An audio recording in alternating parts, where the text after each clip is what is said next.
Hi everyone, welcome back to English 112. This is for our class for Thursday, the 16th of February, where we are continuing to discuss short story. Specifically, I wanted to talk about quotation because last class we talked a little bit about three short stories in general, Young Goodman Brown's Soldier's Home and Battle Royal. So I wanted to talk about some of the specifics of language in each of these three stories.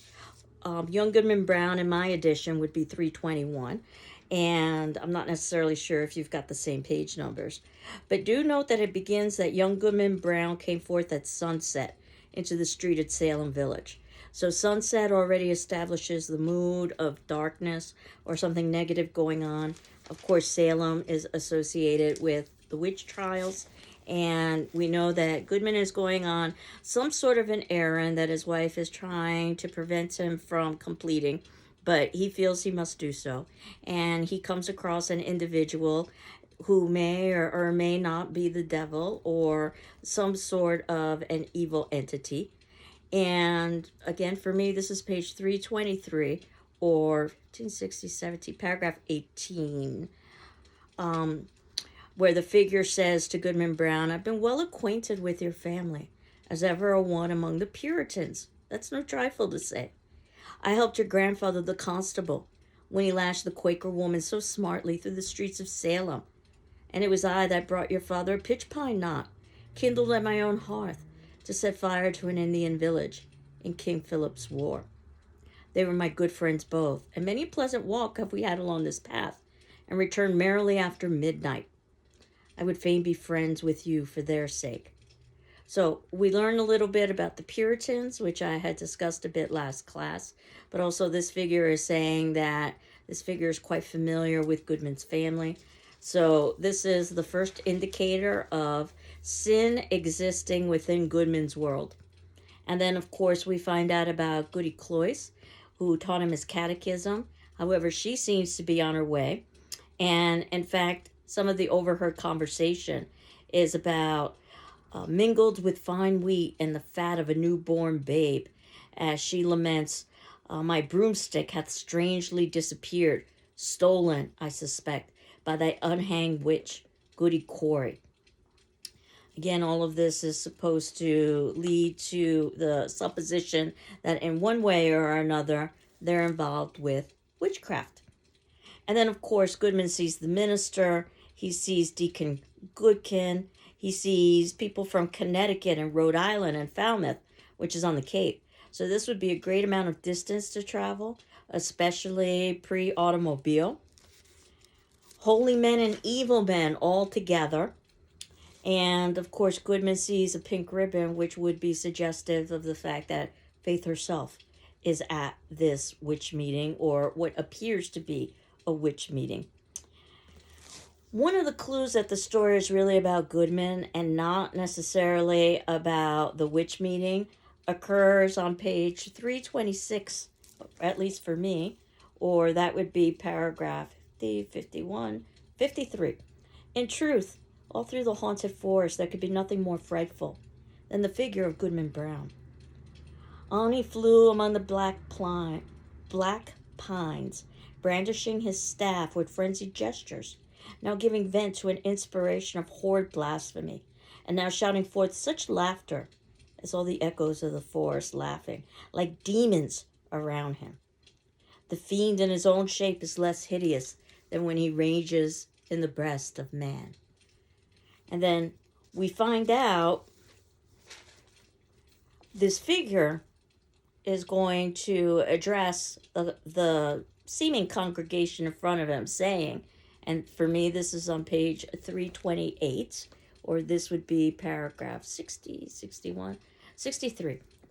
There resumed the sable form, all whom ye've reverenced from youth. Ye deem them holier than yourselves, and shrank from your own sin, contrasting it with their lives of righteousness and prayerful aspirations heavenward. Yet here are they all in my worshipping assembly. This night it shall be granted you to know their secret deeds. How hoary-bearded elders of the church have whispered wanton words to the young maids of their households. How many a woman, eager for widow's weeds, has given her husband a drink at bedtime, and let him sleep his last sleep in her bosom. How beardless youths have made haste to inherit their father's wealth, and how fair damsels, blush not, sweet ones, have dug little graves in the garden, and bidden me, the sole guest, to an infant's funeral. By the sympathy of your human hearts for sin, you shall scent out all the places, whether in church, bedchamber, street, field, or forest, where crime has been committed, and shall exult to behold the whole earth, one stain of guilt, one mighty blood spot. For more than this, it will be yours to penetrate in every bosom the deep mystery of sin, the fountain of all wicked arts, and which inexhaustibly supplies more evil impulses than human power, than my power, at its utmost, can make manifest in deeds. And of course, the language is somewhat archaic, so we have to try to untangle it. So the discussion of hoary bearded elders of the church, old men of the church in effect, have whispered wanton words to the young maids of their households. In other words, how they've tried to seduce the young women in their households. How a woman eager for widow's weeds has given her husband a drink at bedtime and let him sleep his last sleep. How women have killed their husbands so that they could inherit and become widows. How beardless youths have made haste to inherit their father's wealth. And also the heirs of individuals who didn't necessarily wanted to wait for their time to inherit their estates, their children. Basically, beardless youths, meaning very young, killed their parents so that they could inherit the property. How fair damsels, blush not, sweet ones, have dug little graves in their garden and bidden me, the sole guest, to an infant's funeral.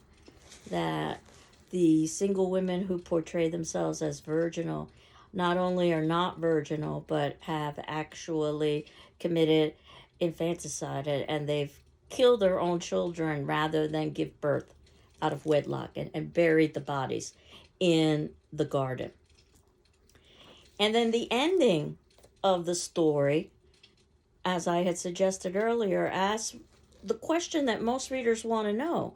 Had Goodman Brown fallen asleep in the forest and only dreamed a wild dream of a witch meeting? And the answer is, be it so if you will. In other words, it doesn't matter. Because what does matter is not whether or not a witch meeting happened. We'll never know for certain whether or not a witch meeting occurred. There are equal number of pieces of evidence to show that a witch meeting happened, and equal number to discount that. What does matter is how Goodman changes because of the experience. It was of evil omen for young Goodman Brown, a stern, a sad, a darkly meditative, a distrustful, if not a desperate man, did he become from the night of that fearful dream.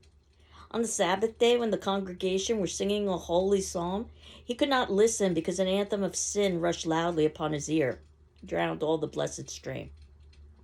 When the minister spoke from the pulpit with power and eloquence, with his hand on the open Bible, of the sacred truths of our religion, of saint-like lives and triumphant deaths, and of future bliss and misery unutterable, then did Goodman Brown turn pale, dreading lest the roof should thunder down upon the gray blasphemer and his hearers.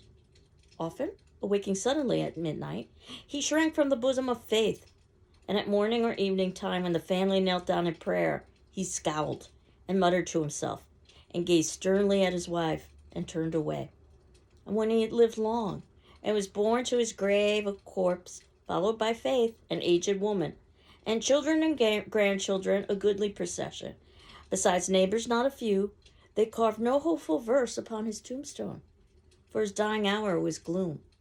And his dying hour is gloom because it is assumed that he will not be entering into heaven. There is no hopeful verse upon his tombstone because of the way that he lived his life, being so stern and dark and deeply meditative, that basically Goodman is convinced that everyone around him is evil. Of course, Goodman doesn't believe that he himself is evil, even though Goodman was also at this witch meeting along with everyone else. The reality of this story is that it exposes hypocrisy that exists within all of humanity, ourselves and others. and that we shouldn't lose our faith, I say that deliberately, or our hope in humanity when we are confronted with sin or evil from others or even from ourselves. So, rather daring again for this author to be questioning some of the tenets of Puritanism, which dictated that there was pure evil and pure good, nothing in between. And of course, this story shows the very complexity that exists within humanity and the fact that those who appear to be most holy are oftentimes those that are tainted with the most sin. So we talked about how pieces of literature don't just necessarily tell a story, but they have some sort of social or political commentary to them. One of the things that distinguishes them from formulaic fiction. And we'll see that again when we talk about Soldier's Home. And Soldier's Home is also a rather surprising story considering the time period in which it was written, 1925, when basically war was presented as a glorious opportunity to serve one's country. And there certainly wasn't any discussion about the after effects to the veterans who returned after war. That's something that's quite contemporary for our time period, but not in 1925. And perhaps it's because of authors, much like Ernest Hemingway, that we have been more open to discussing these issues. And we find out, again for me, this is on page 162, yours might be different, this is in the first paragraph. Krebs went to the war from a Methodist college in Kansas. There was a picture which shows him among his fraternity brothers, all of them wearing exactly the same height and style collar. He enlisted in the Marines in 1917 and did not return to the United States until the 2nd Division returned from the Rhine in the summer of 1919. And again, it's very simple, but already that picture serves as such a wonderful contrast to the picture that follows in the second paragraph. There is a picture which shows him on the Rhine with 2 German girls and another corporal. Krebs and the corporal look too big for their uniforms. The German girls are not beautiful. The Rhine does not show in the picture. So this is a romantic deflation of the way that war would have been portrayed. As I indicated last class, that war was portrayed as a way to see the world versus the Rhine, but that doesn't show in the picture. To be attractive to the opposite sex, but the 2 German girls are not beautiful. And also to look good in uniform. And Krebs and the corporal look too big for their uniforms. In fact, you might say they might have outgrown the military or outgrown their uniforms now that they see the reality as contrasted with the romantic idealization. And he continues to talk about lies and how terrible he feels about having to lie, that no one really wants to hear the truth, either that he was quite frightened all the time, and certainly no one wants to hear gory details. But also, they don't want to be bored with the mundane. So, that is, I think, as much a commentary, or this story is as much of a commentary on civilians as it is a commentary on veterans, especially because of the idea that Krebs returns, quote, too late, unquote, as if there is a timeline for when it is when it is appropriate or not appropriate to return from war. The service is the same regardless of the timing of one's return. We're told Krebs didn't want any consequences. For me, this is on page 163, or paragraph 12. He didn't want any consequences ever again. He wanted to live alone, without consequences. Besides, he did not really need a girl. The army had taught him that. It was all right to pose, as though you need to have a girl. Nearly everybody did that, but it wasn't true. You did not need a girl. That was the funny thing. First, a fellow boasted how girls mean nothing to him, and he never thought of them, that they couldn't touch him. Then a fellow boasted that he could not get along without girls. He had to have them all the time, and he could not go to sleep without them. That was all a lie. It was a lie both ways. And of course, we know how he feels about lying. And I was able to get through that passage without sneezing. I don't know if you noticed, I was trying to suppress the sneeze. And he continues on. He would have liked a girl if she had come to him and not wanted to talk. But here at home it was all too complicated. He knew he could never get through it all again. It wasn't worth the trouble. That was the thing about the French girls and the German girls. There was not all this talking. Again, we assume that these women had limited abilities in English. That's why there wasn't that much talking. It was simple. And of course, he doesn't want complications because the war has been complicated. He sits on the porch reading a book about the war. It was a history that he was reading about all the engagements he'd been in. It was the most interesting reading he'd ever done. He wished there were more maps. He looked forward with a good feeling to reading all the really good histories when they would come out with good detailed maps. Now he was really learning about the war. He'd been a good soldier. That made a difference. That's on page 164 or paragraph 18 or so. And of course, the idea is that he can't escape the war. He continues to read about it, actually, because he's looking for validation, a validation he hasn't yet received upon his homecoming. He's also looking for maps. Krebs is looking for direction in his life. Again, Hemingway is very deliberate. The sister in the conversation, as I had indicated previously, oftentimes raises eyebrows. Can't you be my beau, Hare? You bet. Couldn't your brother really be your beau just because he's your brother? I don't know. Sure you know. Couldn't you be my beau, Hare, if I was old enough, if you wanted to? And he says, sure, you're my girl now. And again, this is not about an erotic exchange. This is about hero worship. And of course, the sister doesn't really understand what it would mean to be a beau.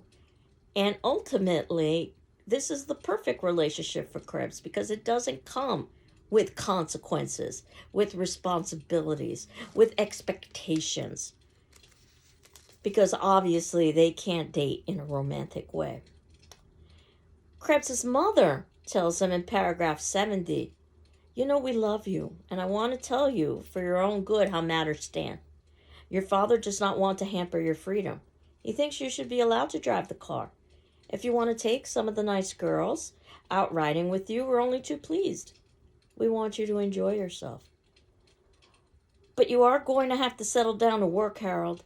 Your father doesn't care what you start in at. All work is honorable, as he says. But you've got to make a start at something. He asked me to speak to you this morning, and then you can stop in and see him at his office. And Krebs asks, is that all? And the mother asks, don't you love your mother, dear boy? Krebs says no. That's the wrong answer. But of course, we know how war is changing. Krebs isn't capable of loving anybody anymore because that means risk and vulnerability and consequences. This idea of the car represents freedom and independence and maturity. And in some ways, it seems almost silly that he's being offered a car after the experiences he's had as if he were still a teenager. In other ways, the car is really a bribe to get him to be, quote, normal, unquote, when he isn't ready to reintegrate into society. And no one is ready to understand why he's not ready to reintegrate into society. Krebs at one point says, I don't love anybody, and it wasn't any good. He couldn't tell her. He couldn't make her see it. In paragraph 75 or page 166 for me. It was silly to have said it. He'd only hurt her. He went over and took hold of her arms. She was crying with her head in her hands. He says, I didn't mean it. I was just angry at something. I didn't mean it. Of course, we know that that's not true. And at one point, as they're talking, she says, I'm your mother. I held you next to my heart when you were a tiny baby. And he says, I know, Mommy.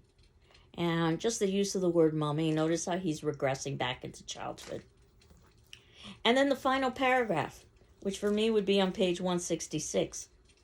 This is after the mother has asked him to pray. He says he can't, but she asked if he would like her to pray for him, and he says yes. So we assume that religion is important in this household. But of course, his faith is something that he questions as much as anything else. So his mother prayed for him, and then they stood up, and Krebs kissed his mother. She went out of the house. He tried to keep his life from being complicated. Still, none of it touched him. He felt sorry for his mother, and she had made him lie. He would go to Kansas City and get a job, and she'd feel all right about it. There would be one more scene, maybe, before he got away. He would not go to his father's office. He'd miss that one. He wanted his life to go smoothly. It had just gotten going that way. Well, that was all over for now anyway. He would go over to the schoolyard and watch Helen play indoor baseball. And there are lots of different ways that we can take this ending. We could see it as a positive, and that he's trying to reintegrate back into society. We can see it as a negative, that he's just trying to appease his parents and his sister, while that doesn't necessarily reflect his own decision. We can see this as perhaps a bit of both. And whether or not Krebs finds his home somewhere else, we'll never know. And I prefer that we don't. I prefer to have this be an open ending rather than have it be an ending that I would find or other readers might find disappointing. If it's going to reflect reality, we don't oftentimes get the ending answer in reality. And then our last piece, which I had indicated was from a novel, and while we don't have time for a novel, we do have time for the first chapter, which was published as a novel. And I can say that one of the reasons why I think so highly of this novel is because the entire novel reads like a short story. Every little detail has significance. The author was able to maintain that for hundreds of pages. And that wasn't necessarily to his benefit, in the sense that the author was quite young when he did this, so he spent the rest of his career living in the shadow of this work, trying to achieve something comparable or better, everyone expecting him to do so because of his youth, and he was unable to do that. But for me, on page 227 is where we get the beginning of Battle Royal. And we're told in the first sentence it goes a long way back, some 20 years. So we know our narrator is reflecting back on his past 20 years ago. All my life I'd been looking for something, and everywhere I turned, someone tried to tell me what it was. I accepted their answers too, even though they were often in contradiction and self-contradictory.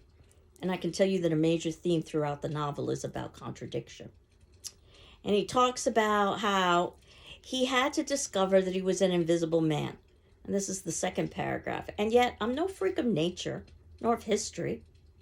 I was in the cards, other things having been equal or unequal, 85 years ago. I'm not ashamed of my grandparents for having been slaves. I'm only ashamed of myself for having at one time been ashamed. About 85 years ago, they were told they were free, united with others of our country in everything pertaining to the common good, and in everything social, separate, like the fingers of the hand. So this piece very much is a reflection of the late 1940s and the early 1950s. They believed it. They exulted in it. They stayed in their place, worked hard, and brought up my father to do the same. But my grandfather is the one. He's an odd guy, my grandfather. I'm told I take after him. It was he who caused the trouble. On his deathbed, he called my father to him and said, "Son, after I'm gone, I want you to keep up the good fight. I never told you, but our life is a war. And I've been a traitor all my born days, a spy in the enemy's country, ever since I gave up my gun back in the Reconstruction. Live with your head in the lion's mouth. I want you to overcome him with yeses, undermine him with grins, agree him to death and destruction, let them swallow you till they vomit or burst wide open." They thought the old man had gone out of his mind. He'd been the meekest of men. The younger children were rushed from the room. The shades were drawn. The flame of the lamp turned so low that it sputtered on the wick, like the old man breathing. "Learn it to the young'uns," he whispered fiercely. And then he died.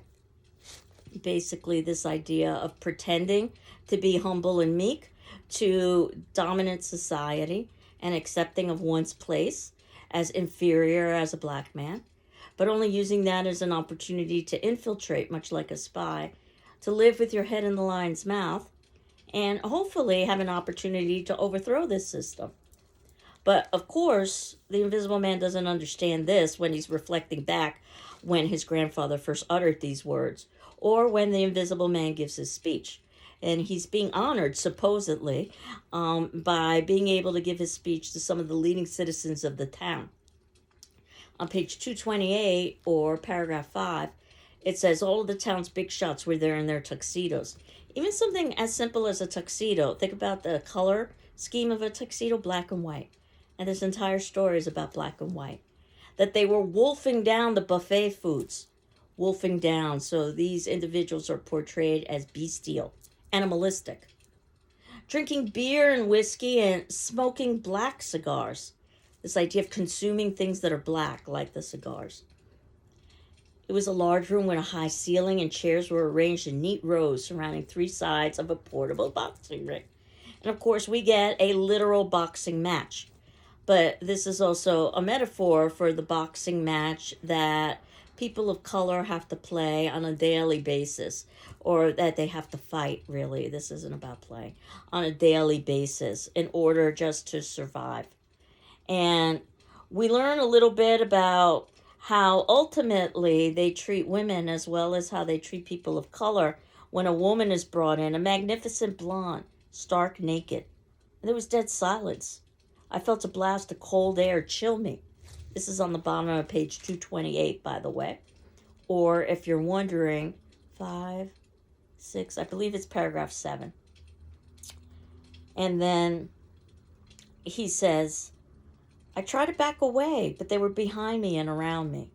Some of the boys stood with lowered heads, trembling. I felt a wave of irrational guilt and fear. My teeth chattered, my skin turned to goose flesh, my knees knocked. Yet I was strongly attracted and looked in spite of myself. Had the price of looking been blindness, I would have looked. The hair was yellow, like that of a circus Cupid doll.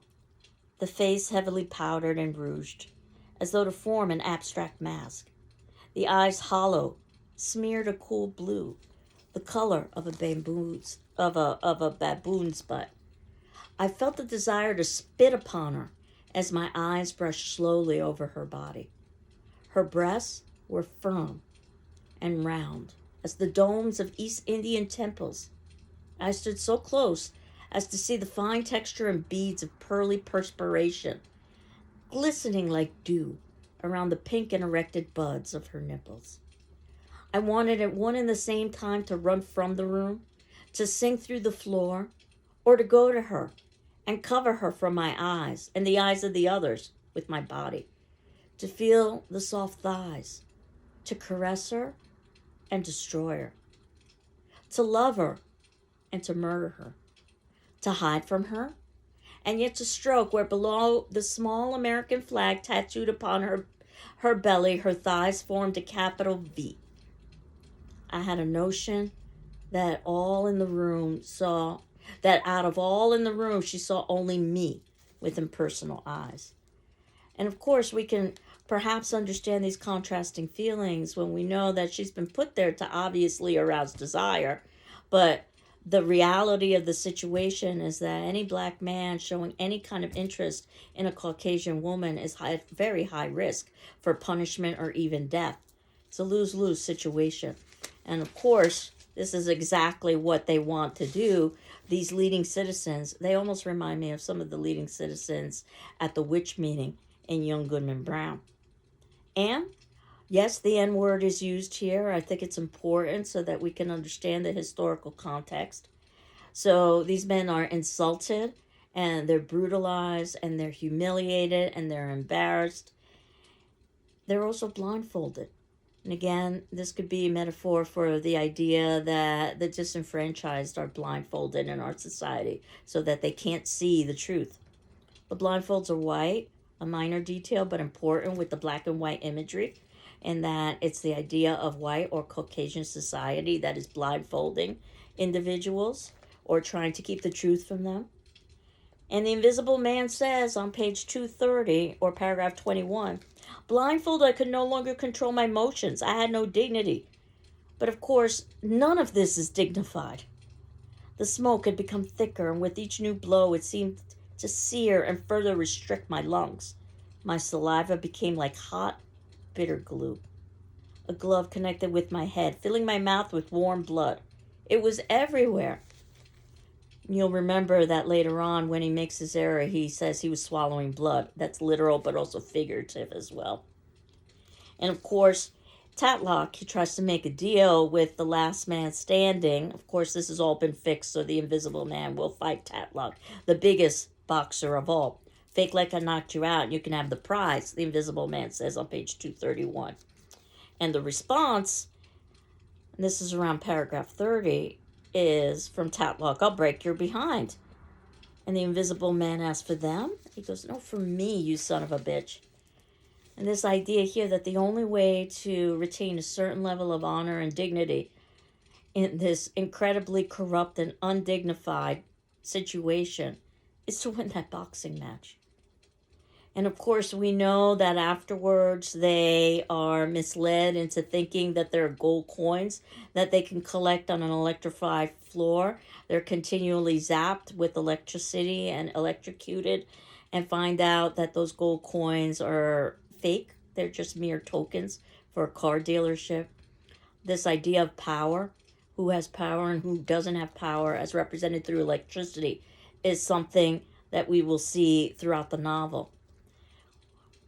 One of the things that's interesting during this episode is in paragraph 56 or page 233, that what is happening is there's a drunk that's lunging at the Invisible Man, and the Invisible Man says that he feared that electrified rug more than he did the drunk.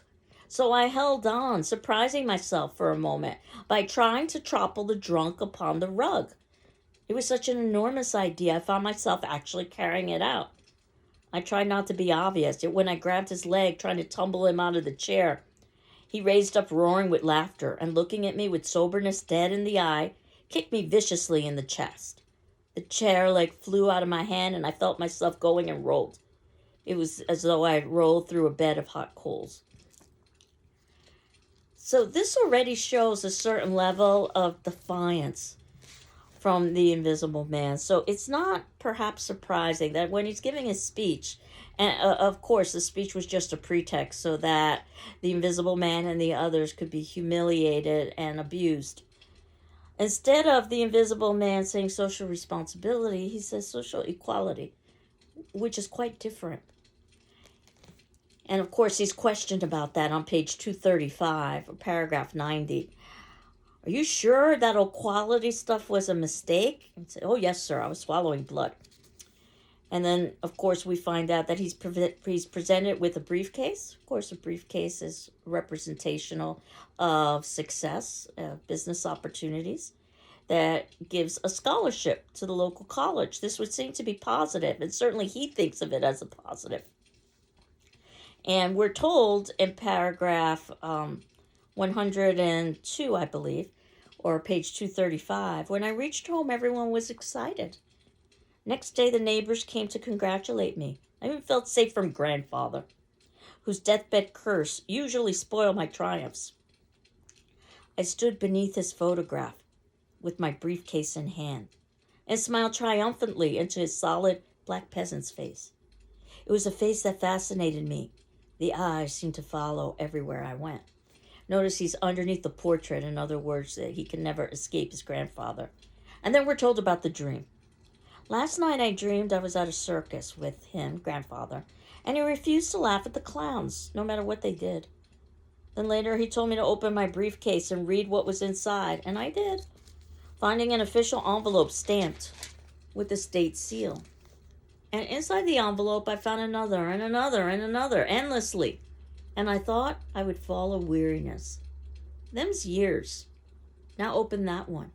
And I did. And in it I found an engraved document containing a short message in letters of gold. Read it, my grandfather said, out loud.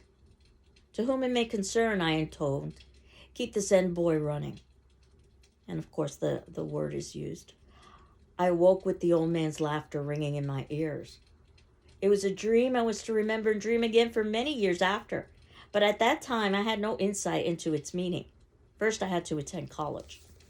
Of course, as I had indicated in the novel, he attends college and he realizes that despite the promises of education offering equality and opportunity, that is not going to be his case because he is a black man in a racist America. He finds the same in the political structure as well. So that dream is so telling. One might say that the grandfather is not basically doing what he's expected to do. One is expected to laugh at clowns. And of course, this can also be commentary that the entire society is filled with clowns. And that is something that the invisible man will learn. He thinks these are individuals to admire and respect. But of course, we saw these gentlemen acting like beasts, and they're anything but something to admire or respect. So that just gives you a little bit of an idea of some of the language that might be important in these stories. And I thought that could be our attendance question for today, which would be due on Saturday at noon. And of course, if you need an extension, please let me know. But I wanted to ask you to identify a quote in one of these three stories that you found to be particularly interesting and why you found that quote to be interesting. It could be one of the quotes I covered, or it could be something that I didn't. Again, as you know, you're not required to read the responses of your classmates. Or, I'm sorry, you're not required to, you are required to read the responses of your classmates, but you are not required to answer your classmates. But you will see that I will respond to all of you. So you should read all of your classmates' responses as well as my responses. That'll give you an idea of the classroom discussion that we would have had. And the next class, we can finish up our short story unit by talking about our last two short stories. And that happens to be Girl and Popular Mechanics, as well as talk a little bit more about our upcoming journal assignment and our upcoming paper assignment, because soon we will be shifting gears from short story to our next unit, which happens to be drama. So I hope you're doing well. I'm doing well, and we will continue on next class. Take care. Bye-bye.